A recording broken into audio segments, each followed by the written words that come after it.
చెదరని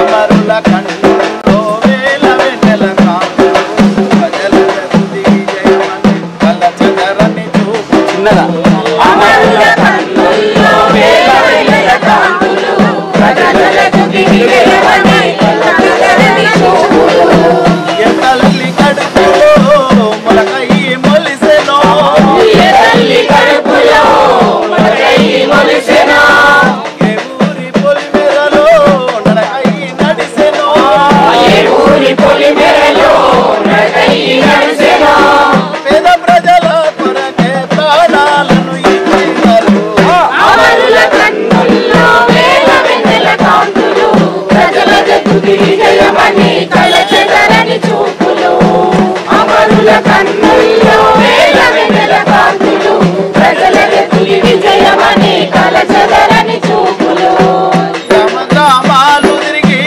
గాయాలు చూసినారు గ్రామాలు తిరిగి గాయాలు చూసినారు గాయాల వెనుకున్న కథలను చదివినారు గాయాల వెనుకున్న కథలను చదివినారు గాయాలు చేసిన గుండెలు పగలేసినారు అమరుల కన్నుల్లో వేల వెన్నెల కాంతులు ప్రజల తుది విజయమని కల చెదరని చూపులు అమరుల కన్నుల్లో వేల వెన్నెల కాంతులు ప్రజల తుది విజయమని కల చెదరని చూపులు భూమిలే నోళ్ళకే భూమిలివ్వాలన్నా భూమిలో నోళ్ళకే భూములు ఇవ్వాలన్నారు భూమలే నోళ్ళకే భూములను వంచినారు భూవలే నోళ్ళకే భూవులను వంచినారు కనమున్నంత వరకు డున్నుకొని బతుకమనే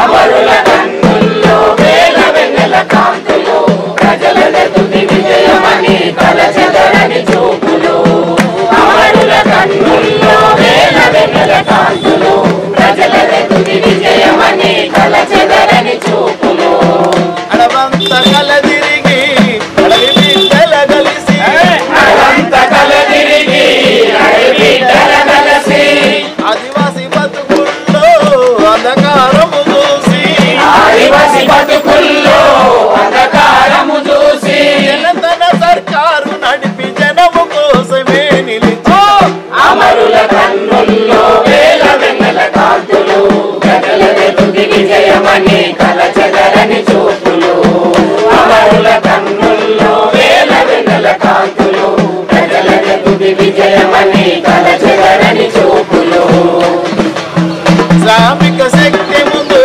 ఏ శక్తి నిలువదని శ్రామిక శక్తి ముందు ఈ శక్తి నిలవదని శ్రామిక శక్తి ముందు ఏ శక్తి నిలువదని శ్రామిక శక్తి ముందు ఈ శక్తి నిలవదని ఎర్రజెండ వెలుగులోన చీకటే తొలుగునని ఎర్రజెండ వెలుగులోన చీకటే తొలగునని ఎత్తినారు పిడికిళ్ళు పోరు బాటలేసినారు అమరుల కన్నుల్లో వేల వెన్నెల కాంతులు ప్రజల తుది విజయమని కల చెదరని చూపులు అమరుల కన్నుల్లో వేల వెన్నెల కాంతులు ప్రజల తుది విజయమని కల చెదరని చూపులు బెంగాలు కొండలలో నిపురవలెగిసెనని బెంగాలు కొండలలో నిపురవలెగిసెనని శ్రీకాకుళములోన మంటలై మండెనని శ్రీకాకుళములోన మంటలై మండెనని సత్యమే గెలుచు వరకు పోరుదాలలాగవని అమరుల కన్నుల్లో వేల వెన్నెల కాంతులు ప్రజల తుది విజయమని కల చెదరని చూపులు అమరుల కన్నుల్లో వేల వెన్నెల కాంతులు ప్రజల తుది విజయమని కల చెదరని చూపులు ప్రజల జతి విజయమని కల చెదరని చూపులు ప్రజల తుది విజయమని కల చెదరని చూపులు కామ్రేడ్స్ విమలక్క పాట పాడతారా? అల్లారు పడుతుందవా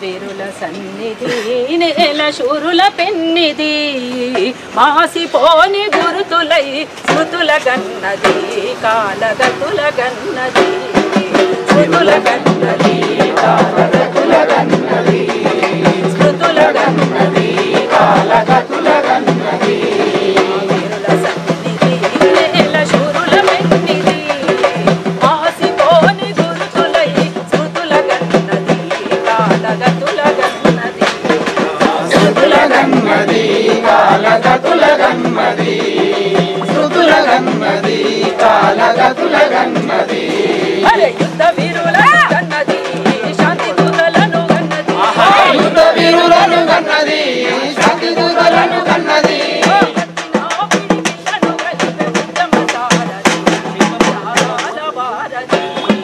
వీరుల సన్నిధి నేల శూరుల గన్నది మాసిపోని గురుతులై స్మృతుల గన్నది కాలగతుల గన్నది స్మృతుల గన్నది కాలగతుల గన్నది విప్లవాల యుగమన్నది విప్లవిస్తే జయమంటున్నది విప్లవాల యుగమన్నది విస్తేజమని ఉన్నది విప్లవాల యుగమన్నది విప్లవిస్తే జయమంటున్నది విప్లవాల యుగమన్నది విస్తేజమన్నది విశ్వశ్రామికుల శోకాన్నంతా పంచుకుంటుంది వీరుల సన్నిధి నేల శూరుల కన్నిధి ఆసిపోని గురుతులై స్మృతుల గన్నది కాలగతుల గన్నది స్మృతుల గన్నది కాలగతుల గన్నది సమత కలలు గంటున్నది సంగ్రామ మెచ్చుకుంటున్నది సంతగంటున్నది సంగ్రామమంటున్నది మట్టిలో త్యాగ పరిమళం విరబూసిన ఎర్రమల్లెలయ్యింది వీరుల సన్నిధి నేల శూరుల కన్నిధి మాసిపోని గురుతులై స్మృతుల గన్నది కాలగతుల గన్నది స్మృతుల గన్నది కాలగతుల గన్నది నేల దిగువను గన్నది పోరాట కనులిరుతున్నది ఈ నేలకి మను గన్నది పోరాటన్నది అరుణోదయ ప్రణమిల్లి సలామన్నది సలామన్నది సలామన్నది సలామన్నది సలామన్నది సలామన్నది సలామన్నది జోహార్ అమర వీరులకు జోహార్ జోహార్ సాంస్కృతికోద్యమ అమర వీరులకు జోహార్ జోహార్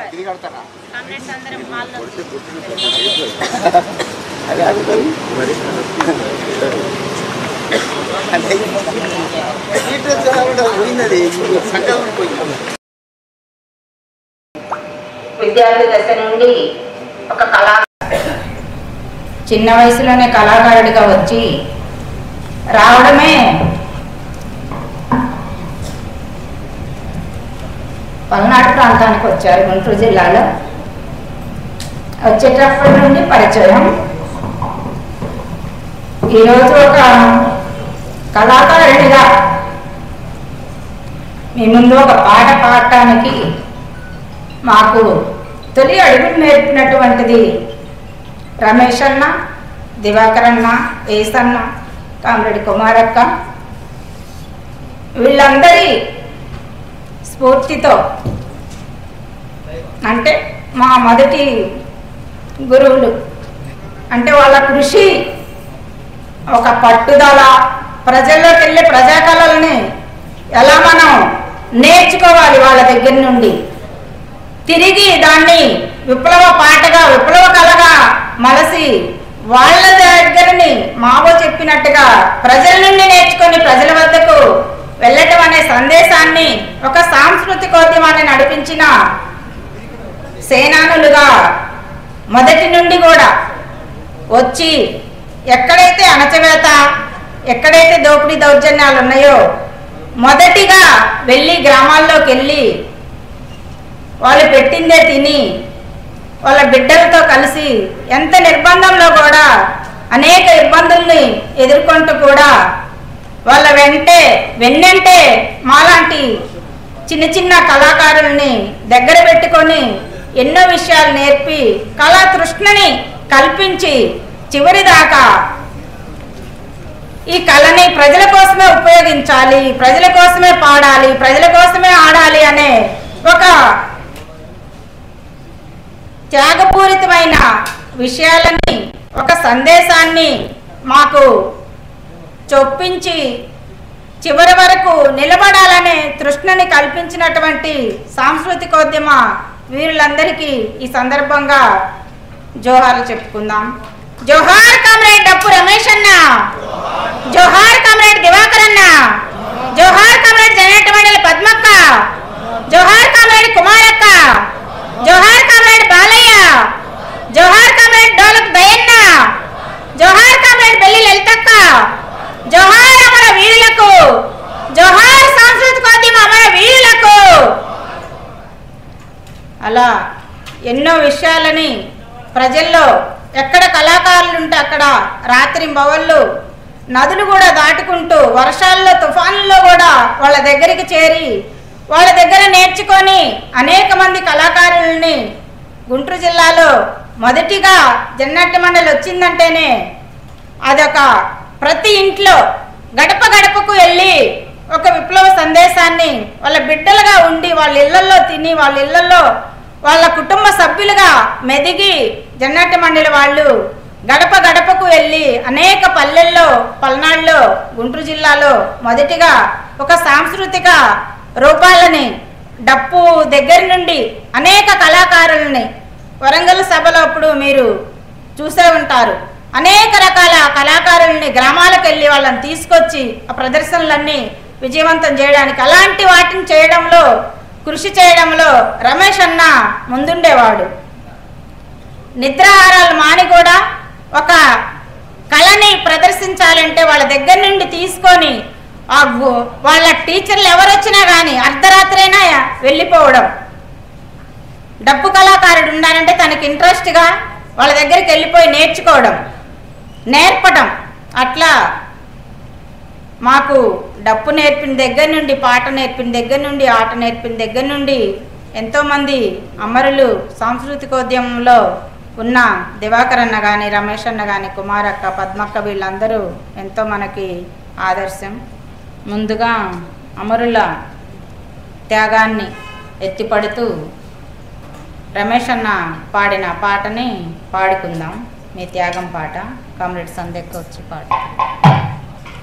అలాగే కామ్రేడ్స్ ఇక్కడికి వచ్చిన కళా బృందాలు సంస్థల నుండి కానీ విడి వ్యక్తులు కానీ ఎవరు వచ్చినా కానీ వాళ్ళు ఏ ప్రాంతం నుండి వచ్చారు, వాళ్ళ ప్రదర్శనలకు సంబంధించిన లిస్టు కళాకారులు వాళ్ళని మనం ఈరోజంతా కూడా ఉపన్యాసాలు తక్కువగా కళా ప్రదర్శనలు కళాకారుల పాటలు ఎక్కువ మనం జరుపుకుంటాం కాబట్టి వాళ్ళు ఎక్కడి నుండి వచ్చినా కానీ వాళ్ళ లిస్టు వాళ్ళ పేర్లు అవి ఇస్తే మనం పాడుకోవడానికి బాగుంటుంది. అదొకటి ఇవ్వండి.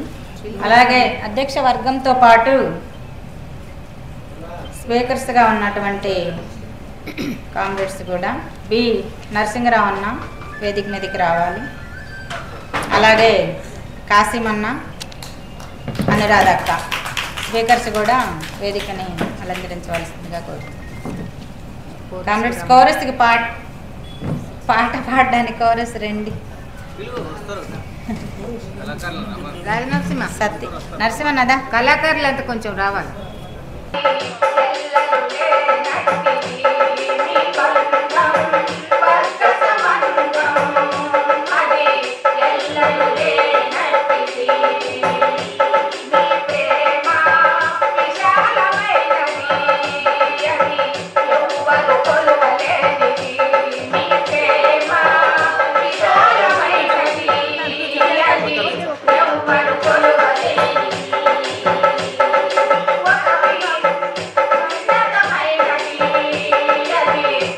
శిఖరాల వంటి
సభకు నమస్కారం. అంతా నా వాళ్ళే ఉన్నారు, మన వాళ్ళే ఉన్నారు. అయినా ఇంతమంది వచ్చినందుకు సంతోషంగానే ఉంది.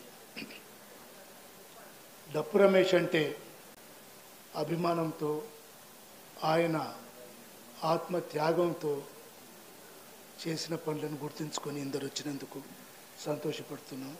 సంధ్య కూడా చేసి కూర్చోవాలని కోరుతున్నాను.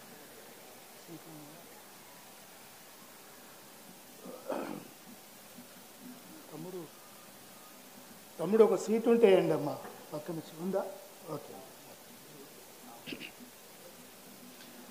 మేము 1973 వాళ్ళమైతే రమేషు 1982 సంవత్సరం అని నాకు ఉంటున్నంత మటుకు నేను ఫీల్ అవుతున్నాను. రమేష్ ఇంటా బయట అన్నట్టుగా లోపల పనిచేశాడు, బయట పనిచేశాడు. మేము బయట పనిచేసిన కళాకారులమే, మేము కళాకారులు.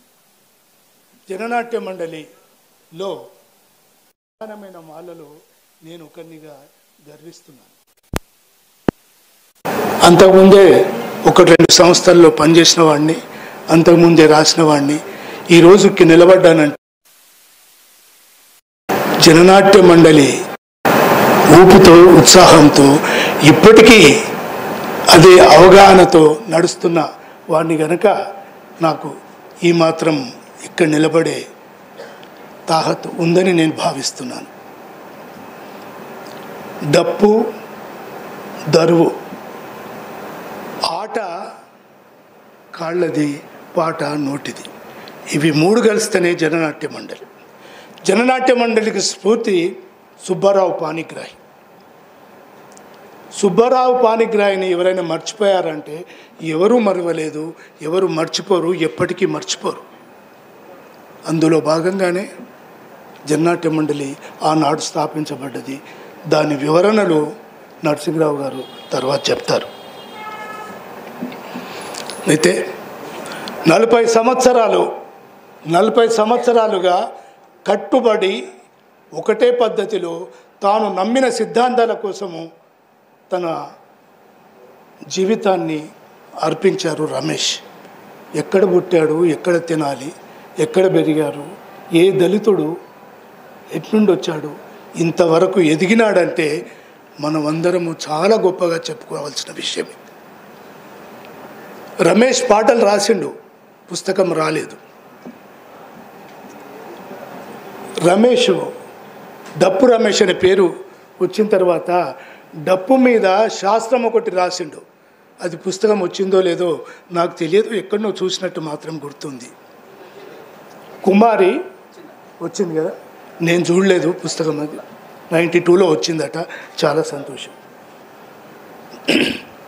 దళిత పులులమ్మ పాట గద్దర్ రాసిన కారం చేడు పుస్తకంలో అది ప్రింట్ అయి ఉంది.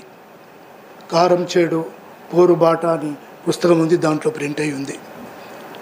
తర్వాత ఆ పుస్తకాన్ని రాసిన వాళ్ళు ఎవరో మనకందరికీ తెలుసు. ఈడ ఉన్నోళ్ళందరూ అన్నీ తెలిసిన వాళ్ళేగానే ఫీల్ అవుతున్నారు.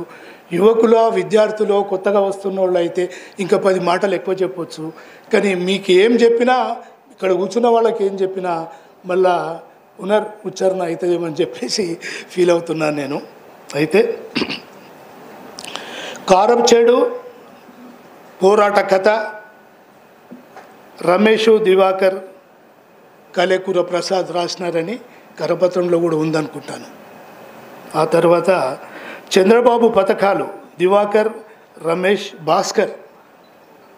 భాస్కర్ అనే కళాకారుడు కూడా జననాట్య మండలికి ఉండేవాడు.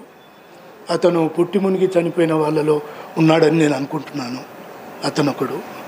ఆ తర్వాత ఎన్నికల బండారం అని సంజీవ్, దివాకర్, రమేష్ కలిసి రాసిన పుస్తకం ఉంటుంది. ఇవన్నీ రావాల్సిన అవసరం ఉంది బయటికి. కారం చేడు కన్నా ముందు రాసిన పాటలు ఉన్నాయి ఎంతో గట్టిగా. ఆ కంఠం, ఆ డప్పు చప్పుడు, ఆ కాళ్ళ దరువు రమేష్ది నేను ఎప్పుడూ మర్చిపోను. కంచు కంఠం లాంటి కంఠం. దళిత పులులమ్మ అని ఎత్తుకున్నాడంటే అదిరిపోయే కంఠం. అట్లాంటి కంఠాన్ని, ఆ వ్యక్తిని. అయితే అందరం ఉన్నాం. ఉదాహరణకు నేనే ఉన్నాను. 24 అవర్స్ ఈ 50 ఏళ్ళ కథ నా ఎంబడి ఎప్పుడూ స్టేజ్ ఎక్కి పాడినట్టుగా లేదు. కొంతకాలం చేసినాము, కొంతకాలం సొంత పనులలో ఇమిడి ఉన్నాము, కొంతమంది ఉద్యోగం చేసినాము, దాంట్లో ఉన్నాం. అట్లా ఆ జీవితం గడిచిపోయింది. కానీ ఇక్కడ అట్లా కాదు. రమేష్ బయలుదేరినాడంటే తన జీవితాన్ని కొవ్వొత్తిలాగా ప్రజల కోసం అంకితం చేసిండు అనిపిస్తుంది. ఇట్లా దివాకర్ అదే, పద్మ అదే, కుమారి అదే. కుమారి రమేష్ సహచరి. ఆమె జన్నాట్య మండలిలో ఉండింది, పాడింది. ఆమెను చూసిన, పద్మను చూసిన. తర్వాత దివాకర్ అయితే నాతో పాటుగానే ఎదిగిన వ్యక్తి. అప్పుడు వీళ్ళు ప్రధానంగా అన్ని చోట్ల లోపల బయట పనిచేసిన వాళ్ళు అని చెప్పేసి నేను గర్వంగా ఫీల్ అవుతాను. అయితే చాలామంది ఉన్నారు జన్నాట్య మండలి కళాకారులు, చనిపోయిన వాళ్ళు మామూలు నటులుగా వచ్చారు, ఉన్నారు, నటులుగానే ఆగిపోయి ఉన్నారు, చేస్తూ ఉన్నారు కొందరు. కానీ వీళ్ళు అట్లా కాదు. ఇంకా చాలామంది ఉండొచ్చును. నాకు తెలిసినంత మట్టుకే నేను ఇప్పుడు ఇక్కడ మాట్లాడుతున్నాను. అయితే కళాహృదయం అనేది అది ప్రజల కోసం. అందరికీ కళ ఉంటుంది, అందరికీ భాష ఉంటుంది, అందరూ మాట్లాడతారు. కానీ అంకితమైన భావంతో పనిచేసే వాళ్ళు కొంతమందే ఉంటారు. మిత్రులారా, ఇక్కడ ఒక చిన్న కథ జ్ఞాపకం వస్తుంది. మనకు టైం ఉంది కనుక మనం మాట్లాడుకోవచ్చు. ఒక వ్యక్తి ఒక ఊరి నుండి ఇంకొక ఊరికి వెళ్ళి మిర్చి బజ్జీలు, పకోడీలు అమ్మి బతికేవాడట. మధ్యలో అడవి ఉంది. ఈ ఊరు నుండి ఆ ఊరికి వెళ్ళాలంటే ఈ ఊరు నుండి ఆ ఊరికి వెళ్ళాలంటే అడవి దాటి వెళ్ళాలి. అడవిలో నుండి వెళ్తుంటే ఒకసారి పులి పరిచయం అయిందట. పులి పరిచయం అయితే దానికి బజ్జీలు, వడలు, దాని దగ్గర ఉన్న పకోడీ ఇచ్చుడు మొదలుపెట్టాడు. రోజు వెళ్తూ ఉంటే దాంతో మాట్లాడి అది ఇచ్చి వెళ్తుండేవాడు. రోజు వాళ్ళిద్దరు స్నేహం కుదిరింది. ఒకనాడు ఇతను అక్కడికి చేరిన తర్వాత దాని దగ్గరికి ఒక కాకి వచ్చింది. కాకి రాగానే టకటకని చెట్టుపైకి కూర్చున్నాడు. ఎందుకంటే దుష్ట సహవాసం అని అంటారు. కాకి ఎప్పుడైతే వచ్చి పులిని కలిసిందో దీని గుణం చెడిపోతుంది ఎట్లాగని చెప్పి తెలుసుకున్నాడు. అతను చెట్టుపైకి ఎక్కాడు, దిగలే. అయితే ఇక్కడ రమేష్ విషయం వచ్చింది కనుక రమేష్ ఎక్కడ పొల్యూట్ కాలేదు, ఉన్నదాంట్లోనే ఉన్నాడు. పూర్తిగా వ్యక్తిత్వం ఏంటో మనకు తెలియదు. తర్వాత తన సహచరి నీకు జ్యోతి ఉంది, ఆమె చెప్పాలి. ఎక్కడన్నా పొల్యూట్ అయ్యాడా? లేదే. ఎక్కడన్నా తల వంచుకున్నాడా? కాదే. ఎవరి సోపతైనా పట్టాడా? ఏ రాజకీయంలో పోయినాడా? లేదే. ఉన్నంతకాలం ఉన్నాడు, నిలబడిపోయినాడు. అందుకే ఆ రమేష్ని తలుచుకోవడానికి నేను ఇక్కడికి రావడం, మనమందరం రావడం జరిగింది. మిత్రులారా, ఇది జననాట్య మండలి. జననాట్య మండలి పాటలు, జననాట్య మండలి హిస్టరీ నేనుగా నరసింహరావుగా మేమైతే రాయలేదు. ఎవరైనా రాస్తే ఆ పుస్తకాలు నా దగ్గరికి రాలేదు. ఇంకా ఎక్కడ పుట్టింది జననాట్య మండలి? ఎప్పుడు పుట్టింది? అందరూ 1972 అంటున్నారు. మేము అప్పుడు ప్రారంభంలో ఉన్నాం కనుక మాకు తెలుసు జననాట్య మండలి ఎప్పుడు పుట్టింది, ఏం చేసింది. నరసింహరావు గారు చెప్తారు. మా అందరికీ ఆద్యుడుగా ముందు నిలిచిన వ్యక్తి, అన్ని విధాల సహకరించిన వ్యక్తి నరసింహరావు గారు. ఆయన ఇక్కడే ఉన్నారు. నరసింహరావు మాట్లాడే ముందు కాశీం ఉద్యోగరీత్యా బయటికి వెళ్ళాల్సి ఉంది కనుక కాశీం విరసం సభ్యుడు, సీనియర్ మహా ఉపన్యాసకుడు, బ్రహ్మాండంగా మాట్లాడతాడు. కాశీం మాటలు వినండి ముందైతే.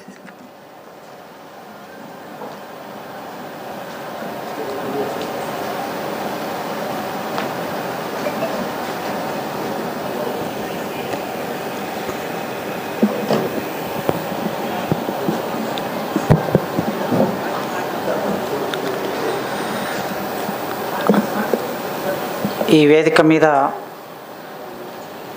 అధ్యక్ష వర్గంగా ఉన్న కామ్రేడ్స్ భూపాల్ గారు, రాజనరసింహ గారు, సంధ్యక్క, నాతో సహావక్తలుగా ఉన్న పెద్దలు నరసింహరావు గారు, బి అనురాధ గారు, వేదిక ముందు ఉన్న ప్రియమైన కామ్రేడ్స్ మిత్రులారా, ఇప్పటి వరకు భూపాలన్న డప్పు రమేష్ అన్న గురించిన కొన్ని విషయాలు మీ ముందు ప్రస్తావన చేశాడు. వాళ్ళిద్దరూ ఒకే సంస్థలో కలిసి సుదీర్ఘకాలంగా పనిచేశారు. ఆ క్రమంలో కలబోసుకున్న అభిప్రాయాలు, కలిసి నడిచిన ఆచరణ, వాటి సంగతులు ఆయన అధ్యక్ష వర్గంలో ఉన్నాడు కనుక మళ్ళీ మాట్లాడే అవకాశం ఉంది. డప్పు రమేష్ అన్న 2వ వర్ధంతి సభ ఇది. ఈ 2వ వర్ధంతి సభలో ఒక ప్రధానమైన అంశాన్ని ఎంపిక చేసుకొని ఆ అంశం చుట్టూ ప్రసంగాలు ఉండాలని జ్యోతెక్క, డప్పు రమేష్ మిత్ర బృందం ఆలోచించి ఇవాల్టి ప్రత్యేక సందర్భంలో కొన్ని అంశాలను ఎంపిక చేసుకున్నారు. వర్ధంతి సభలు కేవలం జ్ఞాపకాలను కలబోసుకునే సభలుగా మాత్రమే కాకుండా ఒక తాత్విక ఆలోచనని దేశానికి, ప్రజానికానికి, ముఖ్యంగా విప్లవ ప్రజానికానికి అందించాలనే ఆలోచన ఇక్కడ జరిగినట్లుగా డప్పు రమేష్ అన్న సహచరి జ్యోతెక్క, వారి మిత్రులు జాగ్రత్తగా ఆలోచించారనేది మనకు అర్థమవుతున్నది.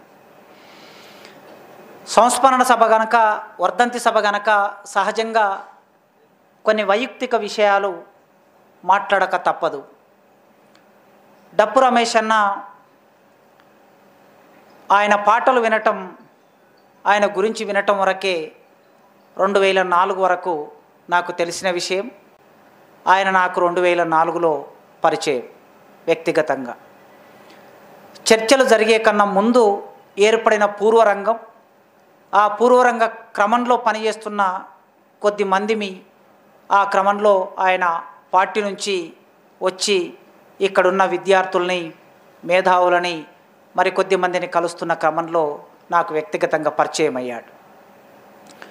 అప్పటి నుంచి ఆయన అమరుడయ్యే వరకు మా ఇద్దరి మధ్యన సాన్నిహిత్యం కేవలం వ్యక్తిగత సాన్నిహిత్యం మాత్రమే కాదు, అది రాజకీయ సాన్నిహిత్యం. ఆయన కళాకారుడు కావటం, కవి కావటం, ఆ క్రమంలో చాలా విషయాల మీద మాట్లాడుకునే సందర్భాలు రావటం వలన రెగ్యులర్గా కలుస్తూ ఉండేవాళ్ళం. ఆయన ఎదిగిన తీరంతా ఆయన మిత్రులుగా మీ అందరికీ చాలామందికి తెలుసు.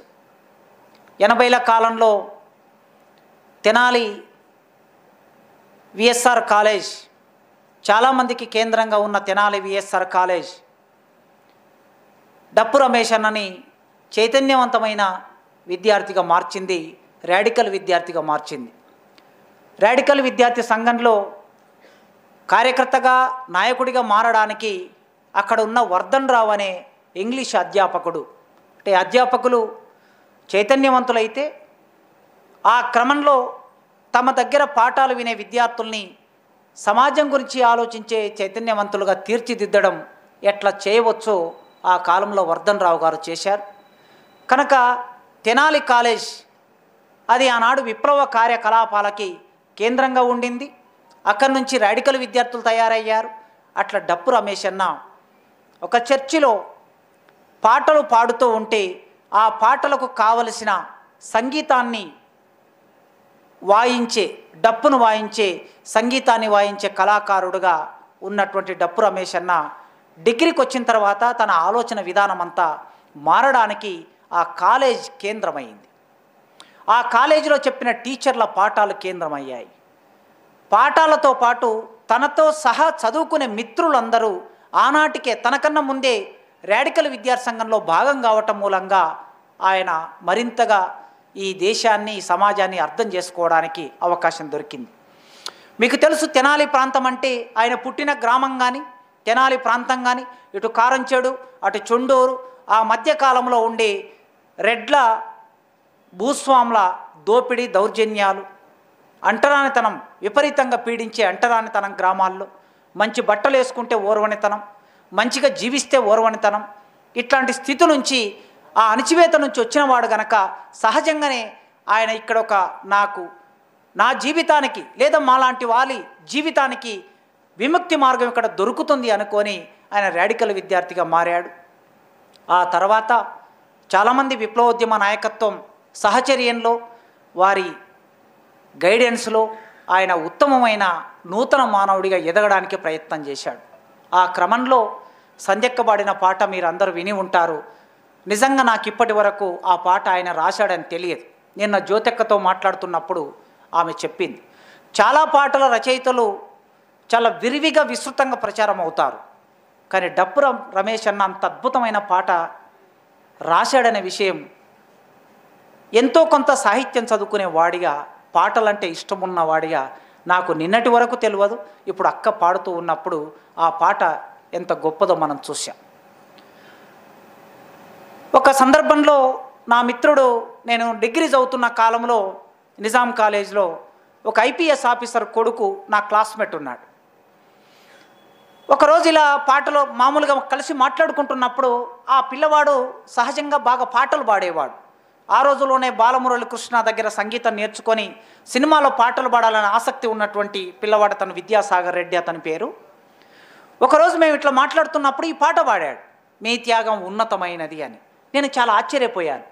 మీ నాన్న ఐపీఎస్ ఆఫీసర్, నీవు ఈ పాట పాడుతున్నావు, ఎలా దొరికింది ఈ పాట నీకని అంటే, మా నాన్న అనంతపురం జిల్లాలో ఎస్పీగా పనిచేస్తున్నప్పుడు జైల్లో ఒక నక్సలైట్ని కలవడానికి వెళ్తే ఆ నక్సలైటు ఈ పాట పాడితే టేప్ రికార్డర్ ద్వారా ఈ పాటను రికార్డు చేయించుకొని వచ్చాడు మా నాన్న.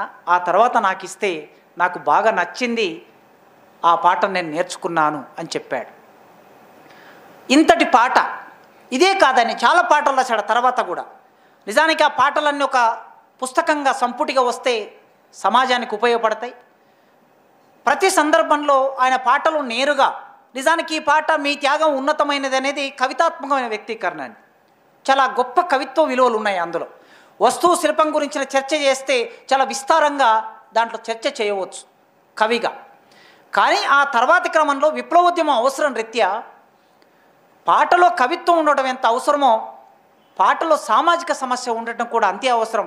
ఆ సామాజిక సమస్య నేరుగా అర్థం చేయించడానికి అది మోడీ మీద రాసిన, అమెరికన్ సామ్రాజ్యవాదం మీద రాసిన, కులం మీద రాసిన, తెలంగాణ మీద రాసిన ఆయన పాటలు ముక్కుసూటిదనం అనేది ఎక్కువగా కనిపిస్తూ ఉండేది తర్వాతి కాలంలో.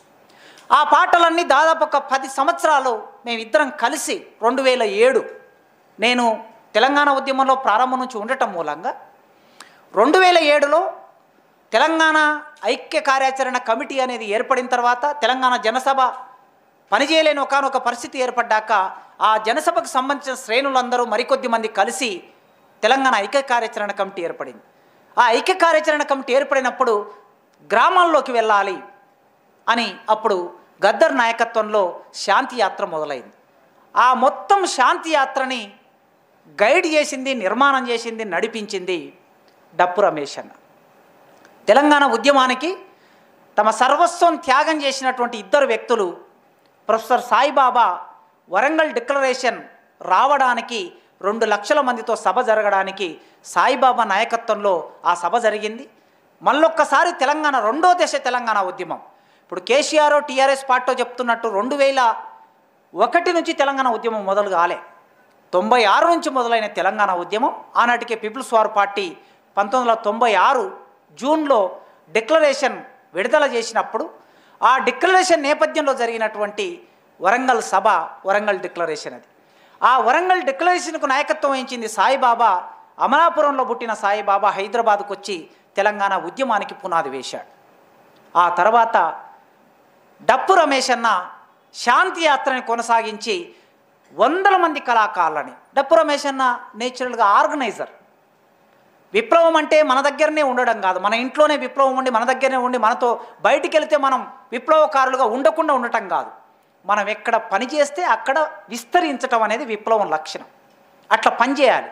నువ్వు టీచర్ అయితే నీ ప్రభావం నీ స్కూల్లో ఉండాలి, నువ్వు లెక్చరర్ అయితే నీ కాలేజీలో ఉండాలి, నీవు కళాకారుడు అయితే నీ చుట్టూ కొన్ని వేల మంది కళాకారులు ఉంటారు, కళాకారుల మీద ఉండాలి. డప్పు రమేష్ అంటే తెలియని కళాకారుడు 2 తెలుగు రాష్ట్రాల్లో ఎవరు లేరు. ఆయన కుంచుకొని కూర్చోలేదు, విస్తరించాడు. కనుక ఆ విస్తరించే క్రమంలో ఆయన అమరుడైన తర్వాత జరిగిన పాదయాత్రలో తెలంగాణ నుంచి జరిగినటువంటి అంతిమ యాత్రలో తెలంగాణ నుంచి ఎంతమంది కళాకారులు వచ్చారో ఆ రోజు మనం చూసాం. ఈ తెలంగాణ ప్రాంతంలో ఉన్న ప్రతి కళాకారుడు 500 మంది కళాకారులని సమీకరించాడు ఆయన ఆ పాదయాత్రలో. కళాకారులని ఒక వేదిక మీదకి సమీకరించి పాడించడం అనేది చాలా కష్టమైన పని. సహజంగా కళాకారులకు ఉండే ఆ ఇమేజ్ వలన, ఆ ఫాలోయింగ్ వలన కొన్ని సమస్యలు ఉంటాయి. అన్ని సమస్యలను ఎదుర్కొన్నాడు ఆయన. తిట్లు ఎదుర్కొన్నాడు, నిష్ఠురాలు ఎదుర్కొన్నాడు, కోపతాపాలు ఎదుర్కొన్నాడు. కానీ శాంతి యాత్రని దాదాపు ఒక 2 నెలల పాటు ఆదిలాబాద్ నుంచి మొదలుపెట్టి ఖమ్మం వరకు నడిపించాడు.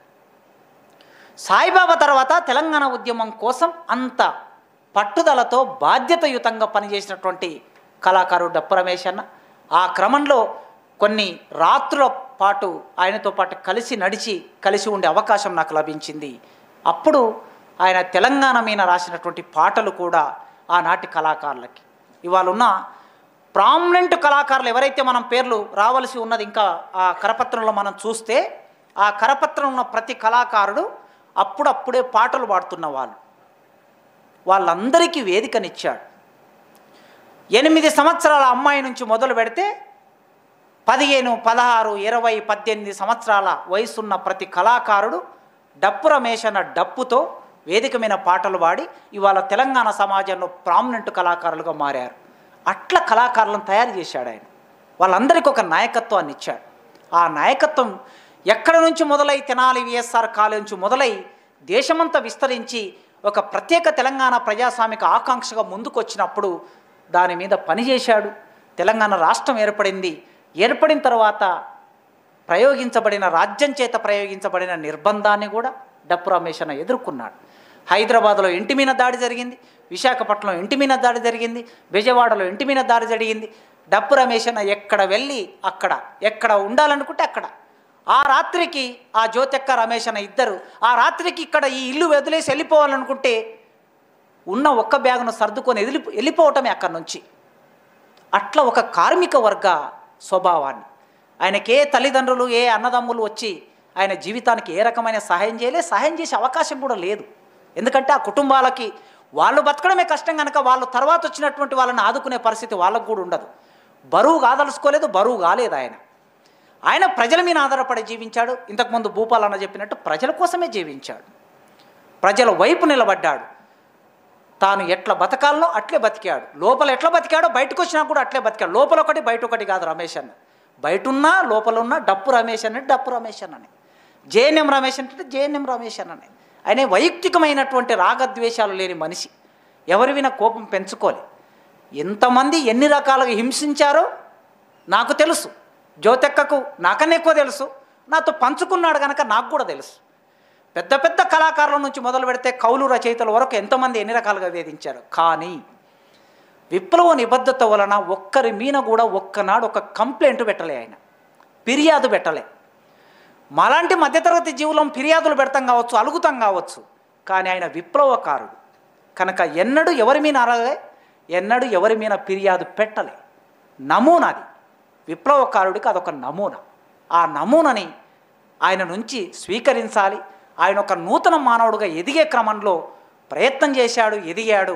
ఆయన నుంచి ఏమైనా నేర్చుకొని మనం నూతన మానవులుగా ఎదగడానికి ప్రయత్నం చేయాలని ఈ సందర్భంగా ఈ కొన్ని ఆయనతో నడిచిన ఆ జ్ఞాపకాలు మీతో పంచుకుంటూ, ఇవాళ ఫాసిజం మన మీనికి తరుముకొస్తున్న రోజుల్లో డప్పు రమేష్ అన్న గురించి మాట్లాడుకోవటం, ఫాసిజం జీవిత పార్శ్వాలన్నిటినీ చుట్టేసిన కాలంలో, తన ఆధీనంలోకి తీసుకున్న కాలంలో డప్పు రమేష్ అన్న గురించి మాట్లాడుకోవటం అంటే ప్రజా కళల గురించి మాట్లాడుకోవటం, ప్రజా సంస్కృతి గురించి మాట్లాడుకోవటం, ప్రజా పోరాటాల గురించి మాట్లాడుకోవటం. ప్రజా సంస్కృతి మీద ఫాసిజం దాడి ఏమిటి అనే విషయం మాట్లాడమని జ్యోతెక్క నన్ను అడిగింది. ప్రజా సంస్కృతి అంటే ఏమిటి? 2 సంస్కృతులు ఉంటాయా సమాజంలో? సంస్కృతి అనేది ఎక్కడైనా ప్రపంచంలో ఒకటే సంస్కృతి ఉంటుంది. కానీ సమాజంలో విభజన రేఖ గీసినప్పుడు దోపిడీదారులు పేదలు అనే విభజన రేఖ గీసినప్పుడు దోపిడీకి గురయ్యే ప్రజలు, దోపిడీ చేసే వర్గం, ఈ రెండు వర్గాలు ఉన్నప్పుడు రెండు వర్గాలకు సంబంధించిన ఆలోచన స్రవంతి కొనసాగుతుంది. ఈ స్రవంతి సంస్కృతిగా మారుతుంది. ఏమిటి సంస్కృతి అని చూసినప్పుడు మానవ జీవితంలోని సర్వాంగాలు, మనిషి పుట్టినప్పటి నుంచి మరణించే వరకు ఆ మనిషి జీవితంలో ఆచరించే ప్రతిదీ సంస్కృతిలోకి వస్తుంది. వస్త్రధారణ, ఆహారపు అలవాట్లు, మత సంబంధ ఆచారాలు, పండుగలు, కళలు, ఇవన్నీ మనిషి జీవితంలో ఉంటాయి. అందరి జీవితంలో ఉంటాయి.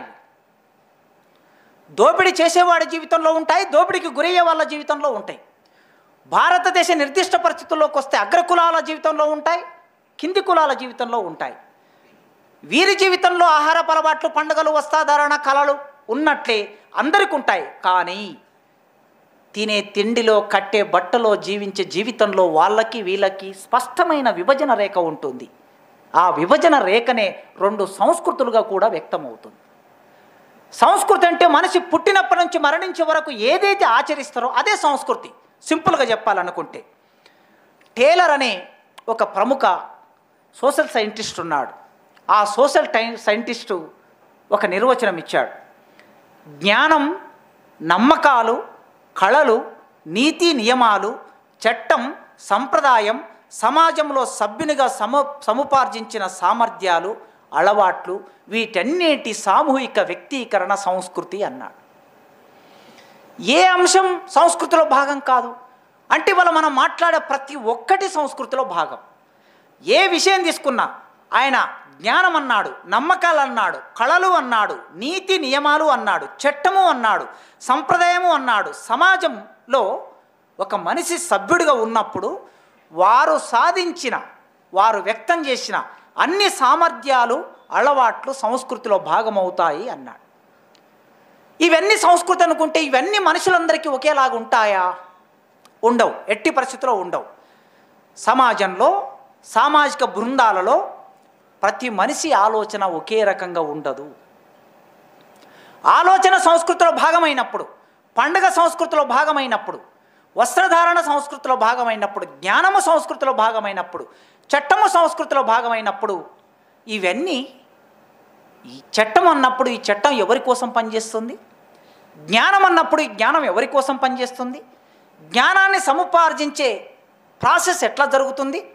సాహిత్యం అన్నప్పుడు, కళలు అన్నప్పుడు ఇవి సాహిత్యం అంటే ఎవరి సాహిత్యం, కళలు అంటే ఎవరి కళలు, ఎవరి కళల మీద ఆధిపత్యం చెలాయిస్తున్నాయి? ఇవన్నీ మనం చర్చనీయాంశాలుగా మాట్లాడుకోవాలి. మనుషులు అలవర్చుకున్న బహిర్ప్రవర్తన, మనుషులు అలవర్చుకున్న అంతర్గత ప్రవర్తన కూడా సంస్కృతిలో భాగమవుతుంది. ఇవి ఒక తరం నుంచి మరో తరానికి సంక్రమిస్తాయి.